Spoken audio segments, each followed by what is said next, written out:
ভাই বিদেশের জীবন, তবে কামাবের পারলে লাভ আছে। তা তো আছেই রে গেদা। তাহলে ভাই হ্যাঁ, আপনি যান, আমি যা রানে আর আশাক দেহি রাহি জ্ঞান।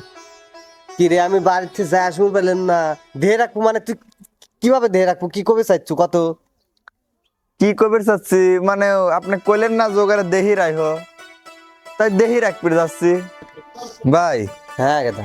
এই যে এখন যা আপনার বাড়ির গেটের সামনে চেয়ার বের করে নিয়ে আসি বসবো, বসার পরে 24 ঘন্টা ওরে দেহি রাখবো। আপনি বিদেশ যা ডলার ডলার টেহা ইনকাম করবেন, আপনার টেহা দেশে পাঠাইবেন, আমি বসে থেকে থেকে খাবো। আর বিদেশি টেহা আপনার তো দারোয়ান একটা তো বাড়ির লাগে, তাই না? গেলে মিনা যাই হোক। আচ্ছা গেদা, তাহলে তুই যা, আমিও দেরি করবো না, আমার যে ফ্লাইটের সময় হয়ে গেছে। জান। তুই যা, একটু ভালো করে খেয়াল রাখিস। হ্যাঁ। আচ্ছা।